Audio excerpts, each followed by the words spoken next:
বজাত উচ্ছেদিত পৰিয়ালক পুনৰ সংস্থাপন দিয়াৰ দাবীত চাপৰত জিলা কৃষক মুক্তি সংগ্ৰাম সমিতিৰ প্ৰতিবাদ। বছৰৰ প্ৰথমটো দিনত চাপৰৰ ৰাজহ চক্ৰৰ অন্তৰ্গত দুধনাথ গাঁৱৰ উচ্ছেদিত পৰিয়ালক পুনৰ সংস্থাপন দিয়াৰ দাবীত ধুবুৰী জিলাৰ কৃষক মুক্তি সংগ্ৰাম সমিতিৰ প্ৰতিবাদ। উল্লেখযোগ্য যে 50-60 বছৰ ধৰি উক্ত অঞ্চলত ৰাইজে বসবাস কৰি আহিছিল যদিও চৰকাৰে উচ্ছেদ কৰে 2022 চনত, কিন্তু আজিলৈকে উচ্ছেদিতসকলক ভূমি আবণ্টন নিদিয়াক কেন্দ্ৰ কৰি আজিৰ এই প্ৰতিবাদ সাব্যস্ত কৰা বুলি জানিব পৰা গৈছে।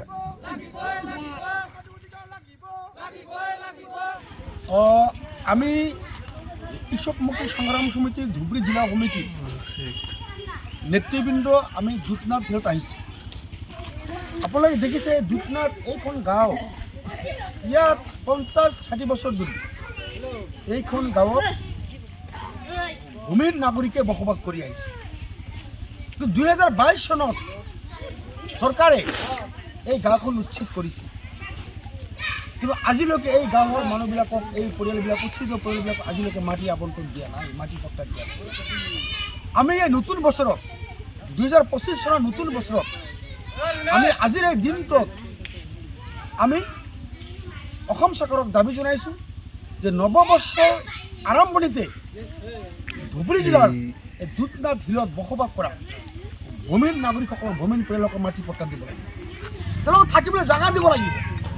কাৰণ আপোনালোকে দেখিছে সৰু সৰু কেঁচুৱা, সৰু বাচ্চাবিলাক আজি 2 বছৰ হ'ল, তেওঁলোকৰ ঘৰ ভাঙিছে, তেওঁলোকৰ থকা জাগা নাই, তেওঁলোকে ইয়াত কিমান কষ্টৰে বসবাস কৰি আহিছে।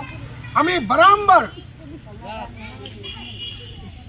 বাৰম্বাৰ সেই উচ্ছেদিত পৰিয়ালৰ হৈ এই পৰিয়ালক মাটিৰ আবণ্টন দিব লাগিব, মাটিৰ পট্টা দিব লাগে বুলি আমি কেইবাবাৰো স্মাৰকপত্ৰ প্ৰদান কৰিছিলোঁ। আমি বিএচিৰ পৰা LG চিভিল কাৰ্যালয়ত আন্দোলন কৰিছিলোঁ। তেওঁলোকে বাৰে বাৰে আমাক আশ্বাস দিছে যে মাটি আবণ্টন দিম, মাটিৰ পট্টা দিম, থাকিবলৈ সংস্থাপন দিম, কিন্তু আজিও দিয়া নাই। গতিকে আমি নতুন বছৰত আজি নতুন বছৰতে আকৌ অসম চৰকাৰক দাবী জনাইছোঁ যে ধুবুৰী জিলাৰ চাপৰ ৰাজ্য চক্ৰৰ অন্তৰ্গত দুধনাথ হিলক যিকেইজন পৰিয়ালক উচ্ছেদ কৰা হৈছে, এই পৰিয়াল আটাইবিলাক পৰিয়ালক অতি সোনকালে মাটিৰ পট্টা প্ৰদান কৰিব লাগিব।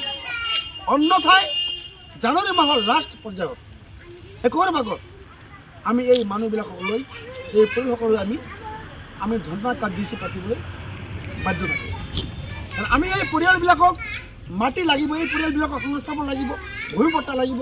ভূমি পট্টাৰ দাবীত আমি অহা 26 তাৰিখৰ পিছত জানুৱাৰীত আমি LG চিভিল কাৰ্যালয়ত আমি ধৰ্ণা কাৰ্যসূচী পালন কৰিম।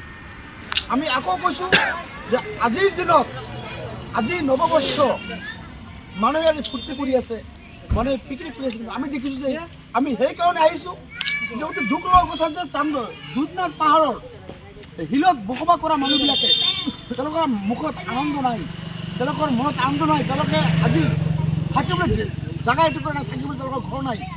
গতিকে আমি আনন্দ উৎসৱ পৰিহাৰ কৰি আমি আজিৰ দিনটোতো আমি কোনো পিকনিক পাৰ্টিলৈ যোৱা নাই।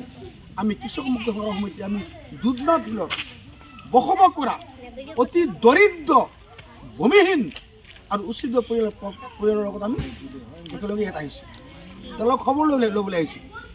আমি আজিৰ এই দিনটোত আমি দাবী জনাইছোঁ যে দুধনাথ হিলত বসবাস কৰা ভূমিহীন নাগৰিকক, ভাৰতীয় নাগৰিকক অচিৰেই মাটিৰ আবণ্টন দিব লাগিব, মাটিৰ পট্টা দিব লাগিব। আমি দেখিছোঁ যে কেৱল পুঁজিপতি মানুহক মাটিৰ আবণ্টন দিয়া হৈছে, কেৱল পুঁজিপতি গোষ্ঠীক মাটিৰ আবণ্টন দিয়া হৈছে, অথচ ইয়াত যুগ যুগ ধৰি বসবাস কৰি হোৱা দুখীয়া ভূমিহীন পৰিয়ালক উচ্ছেদ কৰা হৈছে, আজিলৈ মাটিৰ আবণ্টন দিয়া নাই। আমি দাবী জনাইছোঁ অতি সোনকালে এই সকল পৰিয়ালক, উচ্ছেদিত পৰিয়ালক মাটি পট্টা দিব লাগিব, ভূমি দিব লাগিব। অন্যথাই আমি অহা 26 জানুৱাৰীৰ পিছত আমি এই ৰাজ্যক লগত লৈ আমি ভূমি পট্টাৰ দাবীত, উচ্ছেদিত পৰিয়ালৰ সংস্থাপনৰ দাবী আমি বৃহৎ গণতান্ত্ৰিক আন্দোলন কৰিব। ধন্যবাদ জনাই।